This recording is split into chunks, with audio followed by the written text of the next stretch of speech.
What up? I broke it in and I took over. So I'm gonna do this SmackDown thing that he does. I don't know. So yeah, SmackDown. The voices were loud.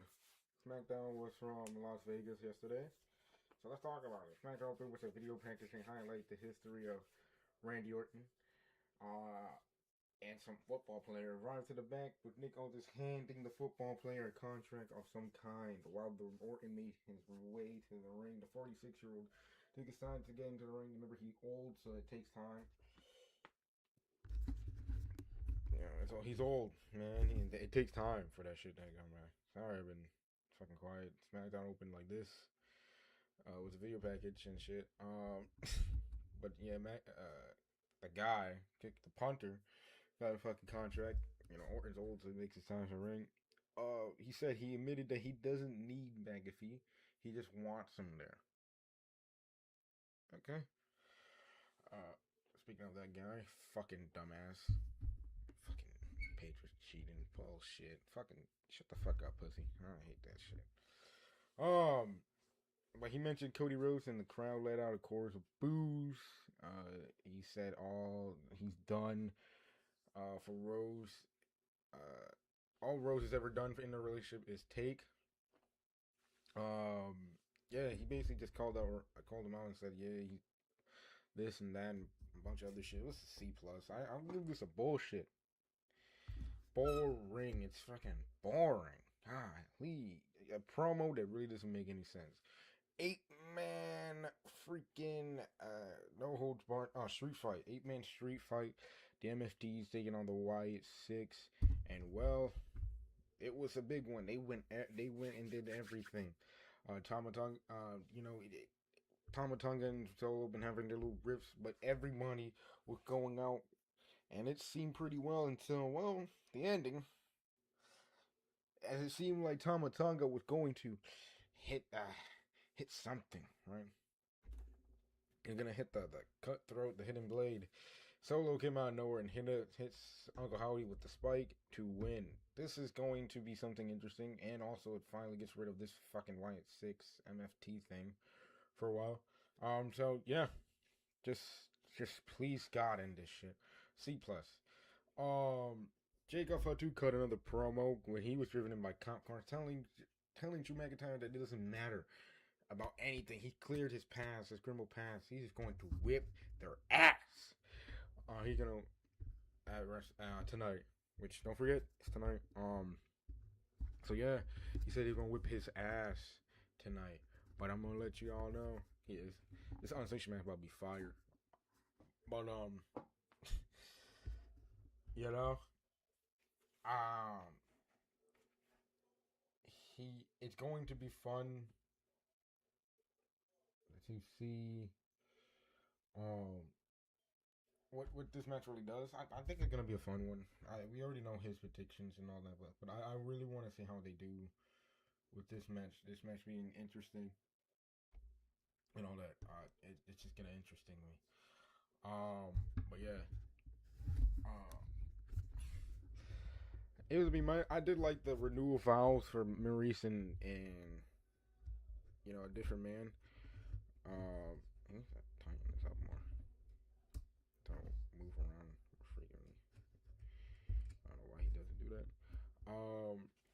But I like what Maurice and the Miz were trying to do with the renewal vows, and then Danhausen cursed the Miz. So it's gonna be fun to see what they do for WrestleMania for the Miz and Danhausen and Kit Wilson. But of course, we also had another match. It was the New Day versus Damian Priest and R-Truth, and they're defending their titles, and then it was an interesting match. C plus. I don't know what it is about this match. I think what really was bothering me. What the fuck? They did something to win the belt back. I know this is shorter than what he usually does. It takes like an hour or something to fucking caucus over. Not doing that because I'm not gonna lie. I didn't watch the show. I was too busy watching the NBA playoffs, and I was kind of pissed. The fact is, I like what they're doing with Priest and fucking R-Truth. I think it's fun. Seeing these two odd conventional guys basically join together, be tag team champions. But I will admit they have no tag division on SmackDown. It's like that for Raw. A lot of guys are injured right now, and it sucks. So it basically fucks with them. The story with Mommy had a one-on-one conversation, basically calling each other bitches and bitch and bitch and bitch and bitch and bitch. That's all it was. It was a C plus. It was an interesting promo, I guess. It wasn't really nothing. Jordan Grace and Tiffany Stratton. I don't know what's the point with Jordan Grace. I feel like she just hasn't done anything. You know? I think Julia should be doing something better than fucking US champion and with fucking Chicana James, but you know, it is what it is with that one. Uh so Tiffany won. He didn't get to watch the match. I will tell you what, I didn't get to watch the match. I saw some of it, and I thought it was interesting. I mean, they're gonna have a good match no matter what. I think because they're both talented. I don't know how much time they got, so whatever. I just think that it's kind of stupid that you have Grace, who's literally a big enough name. Whatever. They did something with the gingerbread man and Sami Zayn, and people. Yeah, Sami Zayn talked about. Trick really talked about Sami Zayn, taking on not only Lil Yachty but also all this.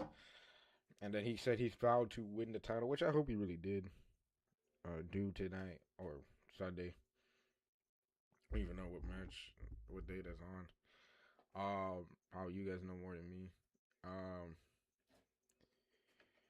But I will admit though, it is kind of funny. I think this was a pretty funny segment. Sami Zayn is becoming really badly hated. It is kind of true. He's just so boring. He's getting the Roman Reign push, but as a mid carder, and it kind of sucks. Because when you do that to some guys who are really talented enough to really make a big kind of impact, it sucks to see them kind of get this, fucking overwhelming hate and overwhelming thing. But what was with Sammy, it's like you can't push him too much because then you're gonna risk him blowing him out. If you know what I mean, like they're basically just saying, "Fuck off," right? You're gonna get this guy winning no matter what, and that kind of sucks because they don't need him to win. They don't. Why have him win? You know. But Trick ended up getting the upper hand after hitting the trick shot at the end. After Sami Zayn hit the fucking gingerbread with the Kluva kick, wasn't Leotti, whatever. C plus on that one. A tag team match between Flair and Bliss and Bailey and Lyra Kafiria was pretty okay, but it was basically nothing because they got into they basically just kind of ended that one without anything. And then Lash Legend and Nia Jax hit the ring, and everybody got knocked down. So yeah, I guess so. That was. Let's see. Then we got the Andre Memorial Battle or Rumble, and Roy. This was interesting. They had a lot of interesting guys. Some from ST, some from freaking AAA, some from fucking Raw and SmackDown. But I did like how it ended with Otis and Keys and kind of Tonga. I wish it was more instead of Otis. I wish it was Aleister Black. I thought it would have been better for him to stay in the match and get something. But whatever. Came down to Otis, Keys, and Tonga. After Otis was limited, Keys took out Tonga to win the match and win the Andre Memorial Battle Royal, which was pretty fun. And then Guile came out. In the final segment, Cody Rhodes had some stuff to say about, his past WrestleManias. Solo, The Rock, Scott. But a lot of things came down to he will win the match. No, he won't. I don't think so. Please, God, don't have to win. Rhodes and Punk did share a kind remark about them wearing suits, of course, being both kind of their first appearance on the main roster for both of them were at the Teddy Long wedding. God damn, that's a funny moment. Come on, did you just doing the bump? Y'all remember that? Nah, probably one of the only ones. Some of y'all don't even fucking recognize what that was. But it was cool. Cody Rhodes literally, literally had a pretty good segment with him and Punk. Them talking back and forth. This is gonna be interesting. Um, to see how both these main events kind of go out. I don't think the Rock, the Cody Pearl and Food should have been main event. They kind of blew the fucking booking and the feuding and storytelling on that one with TKO. Fucking fuck you. But I think Roman and Punk is gonna be a good match. I think the storyline for that one is really good. The overall telling of it and letting them kind of decide how it's gonna go is just great. With them going back and forth, both on not only just the way of they on the mic, but also in the way they react with each other. They are playing off it well. Not only dumb, you got freaking the Usos playing well off it. Some of their family coming off of it well. It's a good thing. To do that. It's great to be. Overall show grade was a D. It was really terrible. It was a terrible SmackDown, and they do this mostly with shows before like big events like this, like WrestleManias or SummerSlams or Survivor Series and shit like that. But I think what this SmackDown really showed was that at the end was that this is an important show. It, you know, will this WrestleMania be a great one? Most likely, no. I'm not gonna hype this up as like an all timer one or even a good one. I just think that right now, I mean, we won't really know until we see, of course, night one's tonight. But I'm just saying that, like, if you really think about it, you look at it perfectly well. I'm not saying to just, put all your hopes in one basket and fucking think this fucking show is gonna be the greatest show of all time or even up there. But watch this show as a turning point of what the future looks for this year. This is gonna be a show that really decides what this year is gonna look like, and I think this is gonna be an interesting one. So yeah, that was it for me on the SmackDown review. Watch WrestleMania. Watch his review on both shows on night one and night two. Monday is the big Raw after main event. WrestleMania Tuesday he would talk about that. I don't even know when I'm gonna come back, so we'll see what happens. But